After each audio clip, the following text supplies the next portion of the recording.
The Soulbury Commission, announced in 1944, was, like its predecessor, the Donoughmore Commission, a prime instrument of constitutional reform in British Ceylon. The immediate basis for the appointment of a commission for constitutional reforms was the 1944 draft constitution of the Board of Ministers, headed by D.S.Senanayake. This commission ushered in Dominion status and independence to Sri Lanka in 1948. Its constitutional recommendations were largely those of the 1944 Board of Ministers draft, a document reflecting the influence of Sena Nayak and his main advisor, Sir Ivor Jennings. Chapter 33. Background to the appointment of the Commission. The struggle for independence in Ceylon had been fought on constitutionalist lines rather than on the strongly confrontational approach that had developed in British India. Only the Marxists, a tiny minority, had attempted to create confrontational conditions which they believed to be a harbinger of the impending proletarian revolution against imperialism. D.S.Senanayake was the leader of the constitutionalist wing of the Sri Lankan independence movement. He began to develop a Ceylonese vision for Sri Lanka, i.e. cooperation of all the ethnic and religious groups. To this end he masterminded the appointment of Varunachala Mahadeva, a respected Tamil politician, as the Minister of Home Affairs. Sena Nayak began to formulate a draft constitution following the conditions laid down by the Colonial Secretary of State in 1943. There were three aspects to the effort. The first was the abandonment of the Donoughmore Constitution and the formulation of a Westminster model. The second was that the governor's reserve powers and other controls of the imperial government would be abandoned and there would be full responsibility in internal civil matters. However, the Crown's reserve powers would be retained, especially in regard to limitations set upon the Ceylonese legislature regarding religious and ethnic minorities. The Crown would also retain defence and external affairs. The third was the ratification of the new constitution by a three-quarters majority in the State Council of Ceylon, the draft constitution of the Board of Ministers. Sena Nayak and his advisers worked with remarkable speed by 1944, and a draft was made ready for submission to Whitehall. Many groups who opposed the move towards independence, notably British business groups, certain church dignitaries criticized the rapid moves in what they termed lack of consultation. The 1943 Colonial Secretary's discussions envisaged that the draft constitution would be examined by a suitable commissioner conference after the victory over the Axis powers. However, Sena Nayak pressed for an immediate consideration of the proposals. There was great reluctance and no sense of urgency on the part of the Colonial Office. However, Sena Nayak, Oliver Gunnetalake and others had developed impressive contacts with Lord Mountbatten, who, as Supreme Allied Commander of Southeast Asia, had worked from Colombo. A telegram from Lord Mountbatten is believed to have been crucial in overriding the foot-dragging of the Colonial Office and conceding to Sena Nayak's demands. The appointment of a commission was made on July 5, 1944. Reaction to the commission. Although the appointment of a commission without waiting for the end of the war was a great concession, the announcement of the commission headed by Lord Soulbury was greeted with dismay by Sena Nayak and others. The disappointment was due to the widening of the scope of the commission beyond what was set out by the Colonial Secretary in 1943, to also consult with various interests, including the minority communities concerned with the subject of constitutional reforms in Ceylon. Sena Nayak was a man who preferred behind-the-curtain negotiations instead of confrontational public hearings. He felt that such consultations would simply become very divisive. In fact, the politics of the 1930s had become very communal, racist, with the fists in high Malayalam Tamil riot occurring in 1939, after an inflammatory speech by Gigi Bonham, a leading Tamil politician. Sena Nayak and the Board of Ministers resorted to an official boycott of the Commission as an expression of the disapproval of the widening of the scope of the Commission. However, this merely meant that they did not appear before the Commission in public or official sittings. Sena Nayak and his associates held private meetings where the commissioners were the guests of honor. In fact, Oliver Gunnetalake became an unofficial secretary to the Commission and significantly influenced it. This enabled Sena Nayak and his advisers to present the views without getting into confrontational politics with the Tamil Congress, led by Gigi Bonham, who was allowed to dominate many of the official hearings. Gigi Bonham's submissions. Tamil politics during the time of the Donoughmore Commission was dominated by casteism, with P. Ramanathan as its chief exponent. Tamils, only about 15% of the population, had a strong, dominant position in the early legislatures of the country. The introduction of universal franchise in 1931 completely changed the character of Ceylonese politics, where Tamil politicians found it very difficult to accept that they would become a minority. The eminent Peradeniya historian, Professor K.M. De Silva attributes this to the collapse of the Ceylon National Congress.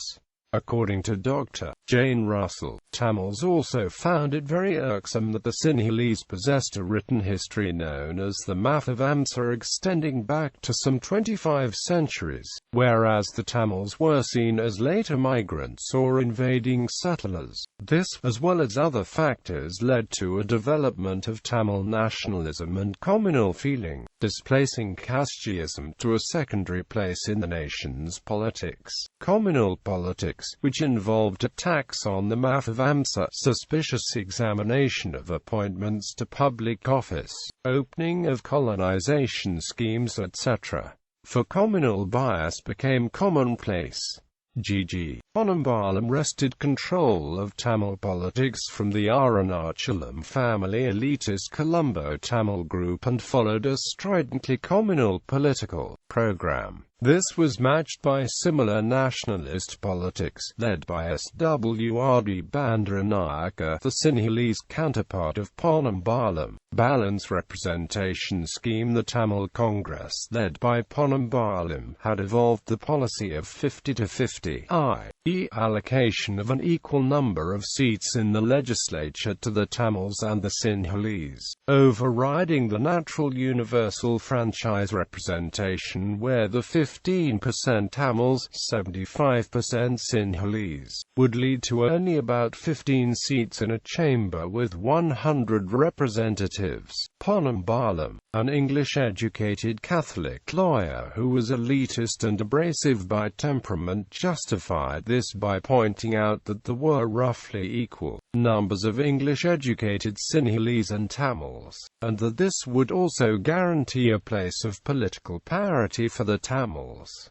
Thus Bonham proposed that the legislature should be based on the balanced scheme of representation that would avoid the danger of concentration of power in one community, but would ensure its equitable distribution among all communities and the people as a whole. Bonham also proposed further constitutional mechanisms to safeguard minority rights. Bonham's very artificial and unusual schemes for securing the continued parity of status of Tamils, completely contrary to the one man, one vote concept thoroughly accepted in European liberalism, met with severe disapprobation by the commissioners. They stated that any attempt by artificial means to convert a majority into a minority is not only inequitable, but doomed to failure. Bonham's proposals were considered to be a means of conferring a minority supremacy amounting to virtual majority rule, and denial of the democratic principle. The Hindu organ, an influential newspaper of the time, condemned it as something that can only be maintained against the united opposition of the Sinhalese by British bayonets. claims of discrimination. The submissions in front of the Soulbury Commission also included specific grievances of the Ceylon Tamils regarding claimed unfair discrimination against their community. These included claims of discrimination in appointments to the public service, claims of settlement policies in newly opened colonization schemes which favor the Sinhalese, the Buddhist Temporalities Act of 1931, the Anuradhapura Preservation Ordinance of 1931, the question of ports in the Northern Peninsula, a claimed discriminatory bias in education, medical services etc., favoring the Sinhalese. However, the Commission concluded that the evidence submitted to us provides no substantial indication of a general policy on the part of the government of Ceylon of discrimination against minority communities. The extensive and lengthy orations of Bonham were rewarded by the Commissioners by introducing a provision for multi-member constituencies in suitable areas, allowing for greater representation for ethnic minorities like Tamils, Muslims and other groups. The Commissioners also recommended inclusion of provisions relating to communal discrimination. The first was that the Parliament of Ceylon shall not make any law rendering persons of any community or religion liable to disabilities or restrictions to which persons of other communities are not made liable. Another provision was that any bill which evoked serious opposition by any racial or religious community and which, in the opinion of the Governor-General, is likely to involve oppression or serious injustice to any community must be reserved by the Governor-General. Kangan Proposals. The Low Country Sinhalese and the Kandians had largely cooperated in the politics during the 1930s. Bandranayaka's marriage to the Ratwat family, influential in Kandian circles, had also helped to bridge the gap between the two groups. However, the presence of a commission gave the Kandian groups a chance to claim some powers for themselves. Just as the Tamil Congress was largely arguing to secure Tamil interests, the Kandians proposed a federal scheme where the up-country region, the low country, and the north would be three federal states. The suggestions were rejected by the commissioners, who found no merit in the federal proposals. Acceptance of the Soulbury Constitution. The British historian Jane Russell argues that the official boycott of the Soulbury Commission by the Board of Ministers led by Sena Nayak was a statesmanlike action, if not a diplomatic coup. The fact that the more communal-minded held aloof enabled the minorities to have the floor unchallenged. This maneuver avoided a repetition of the situation of the Donoughmore Commission, where there had been a spiraling of communal demands as accusations and denunciations provoked counter-accusations, until communal tension reached in outbreaks of violence.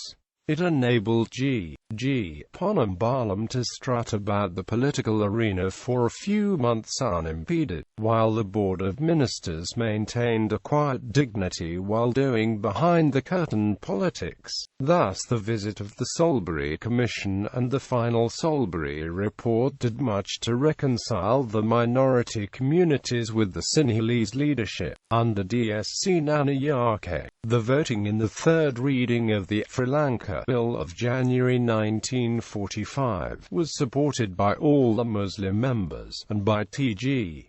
Rajakulendran S.P. Vitilingam and V. Nalya. Some of the other minority members who did not want to openly support the bill took care to be absent or abstain. Finally, the debate and the vote of acceptance on the 8th and 9th of September 1945 was the most significant indication of general reconciliation among the ethnic and regional groups, far exceeding the three-quarters majority required by the Soulbury Commission. Sena Nayak had 51 votes in favor and only 3 votes against the adoption of the Constitution. The vote was, in many ways, a vote of confidence by all communities in Sena Nayak, and the minorities were as anxious as the majority for self-government. Sena Nayak's speech in proposing the motion of acceptance made reference to the minorities and said, throughout this period the ministers had in view one objective only: the attainment of maximum freedom. Accusations of Sinhalese domination have been bandied about. We can afford to ignore them, for it must be plain to everyone that what we sought was not Sinhalese domination, but Ceylonese domination. We devised a scheme that gave heavy weight to the minorities. We deliberately protected them against discriminatory legislation. We vested important powers in the Governor-General. We decided upon an independent public service commission so as to give assurance that there should be no communalism in the public service. I do not normally speak as a Sinhalese, and I do not think that the leader of this council ought to think of himself as a Sinhalese representative, but for once I should like to speak as a Sinhalese and assert with all the force at my command that the interests of one community are the interests of all. We are one of another, whatever race or creed. When the war ended, D.S.Senanayake was ready, on a mission to Whitehall, to push for full Dominion status instead of the status discussed in the 1943 Colonial Secretary's report. During August-September 1945, Senanayake argued that the limits on Ceylon's external sovereignty, adhered to by the Soulbury report, were unworkable and unnecessary. Senanayake suggested the confirmation of Dominion status by an order in Council, and delivered a draft to G.H. Paul, the new Secretary to the Colonies. While the new Labour government was prepared to accept the Soulbury report, it was firmly opposed to granting Dominion status. The British were willing to consider Dominion status 6 years after the Soulbury Constitution, say in 1953-54, although this was not revealed to the Ceylonese politicians. In 1947, with the general election to the new parliament scheduled for August-September 1947, Senanayake once again pressed Whitehall for a more precise date for Dominion status. Arthur Cree Jones, successor to Hall in the Colonial Office, was much more receptive to Sena Nayak's request. Independence for India was announced by the Labour cabinet on the 20th of February 1947. Oliver Guneshilake, who was handling the negotiations in Whitehall on behalf of Sena Nayak, argued that the immediate granting of Dominion status was urgently necessary since the moderates were under increasing pressure from left-wing and nationalist extremist groups. The British government made the official announcement on the 18th of June 1947 that the island would receive fully responsible status within the British Commonwealth of Nations. Gigi Bonham had in the 1930s begun to declare that he is a proud Dravidian, and had rejected the Ceylonese concept of Sena Nayak and others at the time. At the end of the Soulbury submissions, he decided to moderate his politics, and publicly advocated responsive cooperation with the Sinhalese leaders. He joined the cabinet of D.S.Senanayake, who became the first Prime Minister of Independent Ceylon in 1948. S.W.R.D. Bandaranaike, the Sinhalese nationalist counterpart of Bonham, had also joined the cabinet, leaving the opposition to the Marxists and small nationalist groups.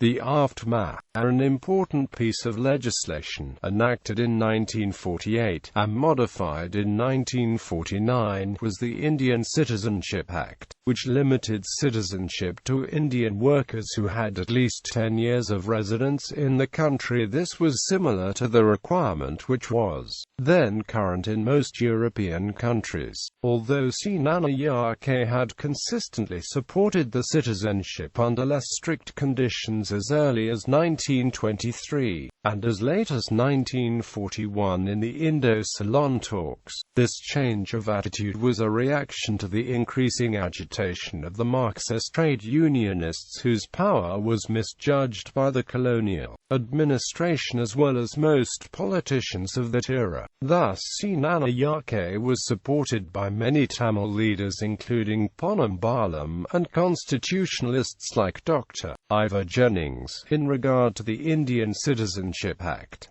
The Soulbury Commission had also recommended a status quo with regard to Indian workers. However, this was criticized by Senator Natazan S.J.V. Chelvanayagam and followers who represented the emerging Tamil nationalist fringe. Although Ponambalam moderated his politics and moved to the centre, there was thus no shortage of ultra-nationalists or militant groups who attacked Sena Nayak's synthesis of all moderate groups within his United National Party of Ceylon, because the constitutionalist approach of Sena Nayak and others led to independence without the fire and violence of the Indian program. Many contended that the independence was illusory.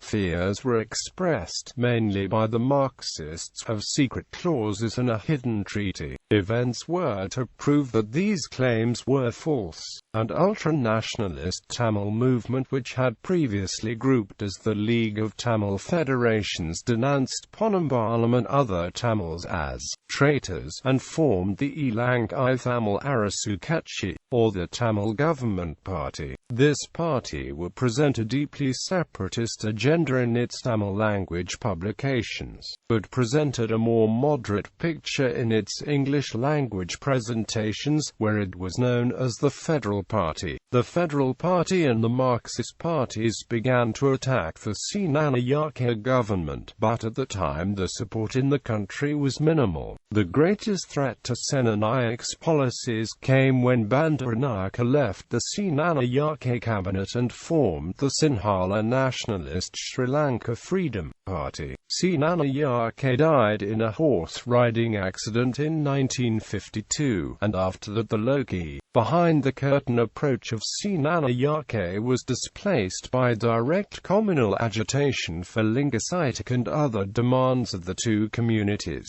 led by the SLFP and the ITAK. The Satyagraha sit-ins of the ITAK developed into violent confrontations which, over time, lead to the emergence of the Tamil United Liberation Front (TULF), which in 1976 declared, in the city of Vadakode, a policy of a separate state for the Tamils. This was an idea which had been part of the thinking of the ITAK since its inception, although it did not come to the forefront till 1976.